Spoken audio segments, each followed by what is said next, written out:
Welcome to the Boat Galley Podcast. I'm Carolyn Shearlock, here with tips, reviews, and how-tos for your cruising adventure.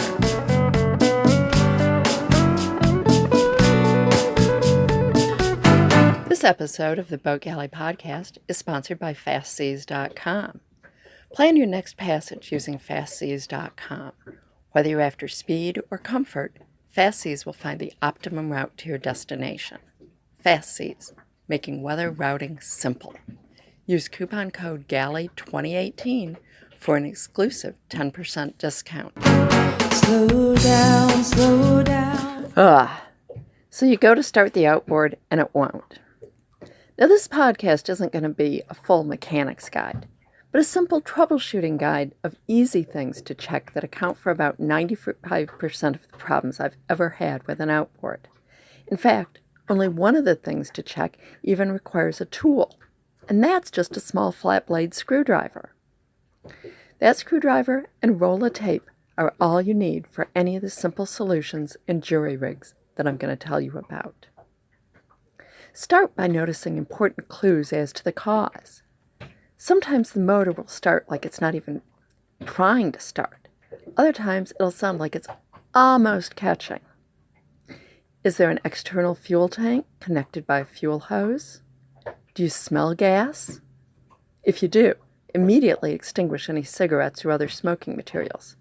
Actually, extinguish them before doing any of the fuel system checks.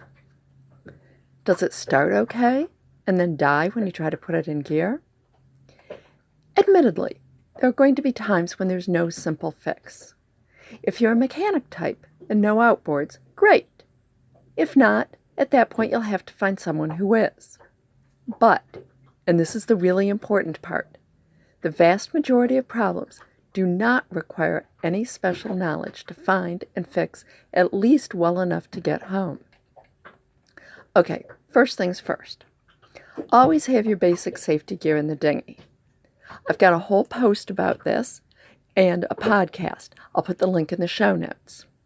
Now, if you're not tied onto your boat or dock or anchored, the first priority is to not get swept away from safety. Row or paddle back and tie on or drop your anchor. Okay, if the outboard doesn't even want to start. 3 or 4 if you've got an electric start. Things to check when the motor just doesn't even sound like it wants to start, regardless of whether it has an internal or an external tank. The first thing is the kill switch. Make sure that the kill cord, also known as a dead man, is attached properly to the motor. Don't just look at it. Generally, if it's even a tiny bit out of place, it'll stop the engine or prevent it from starting. I'll undo it and then put it back into place. In my experience, this is the most common cause of a failure to start. And as an aside, always wear the kill cord. People get seriously injured by falling out of a dinghy unexpectedly and having it circle back and hit them. That prop is nasty. Okay, the next thing to check is if you're out of gas. Check that there is gas in the tank. This is very common if you're using an in-motor tank. Those are usually only on outboards up to about 6 horsepower. Those tanks are small. Okay, the next thing is the tank switch. If your motor has both an in-motor gas tank and an external tank, there'll be a switch to choose which tank the motor is running from. It's usually right on the front of the motor. Make sure it's set to the correct one. It can easily get bumped to the wrong position when the motor is removed or put back on the dinghy, or when the motor is tilted up and down. And then there's a battery. If you have an electric start motor, it may be that the battery is low or dead. If it's a small horsepower, say 20 horsepower or less, it probably has a pull start as well, and you can start it that way. As a teenager, I pull started at 50 horsepower, and I've seen athletic men who could pull start an 85. For most of us, the upper limit of pull starting is more like 20 or 30 horsepower. Even if you're not strong enough to pull start yours, a passerby might be, so it's a good thing to know where the emergency cord is and what the procedure is. If your outboard almost starts but doesn't, 2 things to check. First is the choke. Try to start it both with and without using the choke, regardless of what the standard starting procedure is. I find this will often start it when the motor sounds like it's almost, but not quite, starting. And the throttle. Try varying the throttle position a little. Sometimes giving it a little more or a little less gas will help.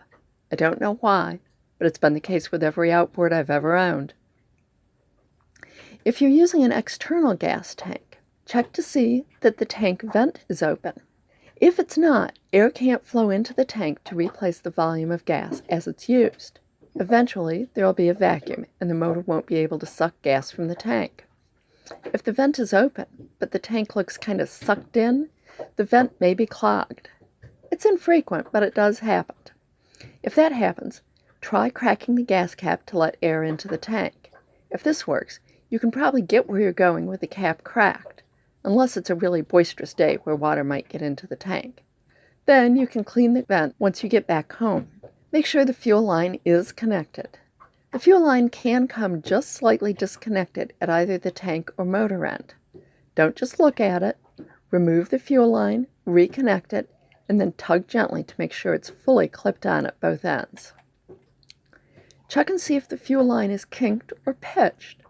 Just like with a garden hose, a kink or pinch in the line will stop the flow of gas. Check that the fuel line isn't kinked or under something that could partially block the flow.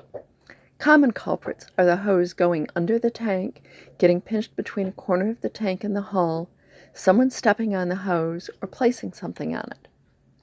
Also, check where the fuel line attaches to the motor. We once had an outboard where the fuel hose had bent almost 90 degrees downward coming off the hose barb, basically crimping it. I have no idea how it happened. Probably it was loading something large into the dinghy. I was able to hand-hold the hose straight to get back to the boat. Then we could cut the crimped section off and reattach the end. If that still hasn't worked, try the squeeze bulb. Squeeze the bulb in the fuel hose to get fuel up to the motor. Squeeze until the bulb is firm, but don't try to force it as you'll end up flooding the motor. We'll talk a minute about that. If you've just replaced the fuel hose or barb, double check that the arrow on the bulb points from the tank to the motor. It has one-way valves in it.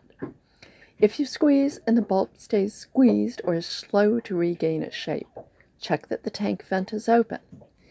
If the tank vent is open, you probably have a blockage in the hose or it's kinked. If you squeeze the bulb and it never gets hard, or it takes more than 5 or 6 squeezes to get hard, it's likely that there is a crack, cut, or nick in the fuel hose between the tank and the bulb, which is pulling in air. If you squeeze the bulb and smell gas, you almost certainly have a cracked, cut, or nicked fuel hose between the bulb and the motor, or the fuel line is not securely connected to the motor. Now, if you do decide that you have a cracked, cut, or nicked fuel hose or a loose connection, well, if the leak is on the pressure side, that is between the bulb and the motor, you'll usually be able to see where the fuel is leaking. If it's before the bulb, you may have to simply look and feel to find the imperfection.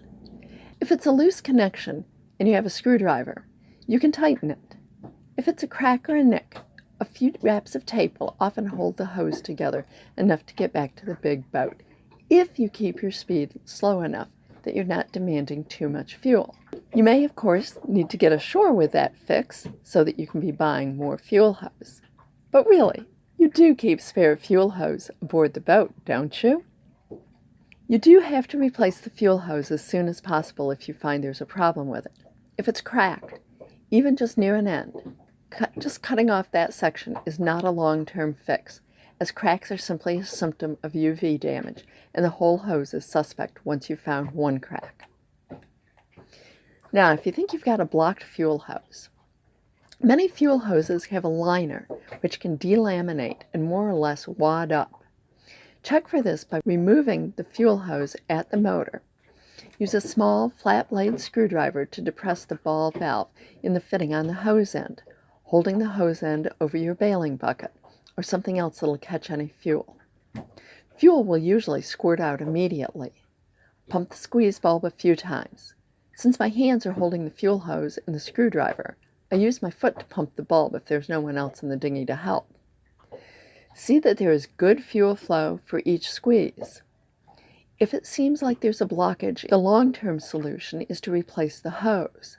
As a get-home measure, keep your speed really low so as to need less fuel, and keep pumping the bulb to help force fuel through the blockage.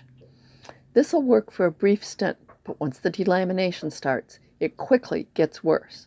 Replace the hose as soon as possible. Okay, now with a flooded motor. Flooded refers to flooding the motor with fuel, not having dropped it in the water.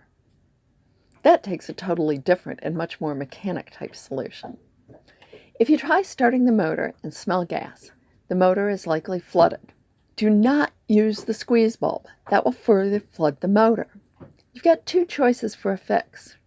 You can wait about 10 minutes and try starting again. That will allow time for the gas to evaporate. Or you can not use the choke. That's a big not. Open the throttle all the way and try starting again. It will usually take 2 to 3 pulls. If it doesn't start with a half dozen pulls, do the wait 10 minutes trick and then try it again. Sometimes, after flooding, the motor will start and then die. If that happens, particularly if it was a cold start, you can now start it using your typical cold start procedure with choking it and so forth. If the motor starts and then dies when you put it in gear, that's the classic symptom of having something caught around the propeller, usually a line of some sort, although I found other things as well. Keep the motor off and tilt it up to check. Remove whatever you find, and be sure to get it all. It'll really wind itself around there and in the crack between the prop and the motor itself. Okay, finally, if the motor won't start, don't just keep pulling and pulling or wearing the battery down. Systematically think about what the problem is most likely to be and check those items first. Seriously, the vast majority of outboard problems are things that are pretty simple to overcome. Now, if you want a copy of this to carry in the dinghy, I know it's kind of hard to take a podcast with you. If you go to the show notes, you'll see a link to a downloadable PDF to get a copy of this that you can print out. Either put it into a Ziploc or laminate it and put it in the dinghy. Thanks for listening. If you like the show, please be sure to subscribe in your podcast app. Just search for the Boat Galley Podcast. And reviews are always appreciated. Until next time, then. Slow down, slow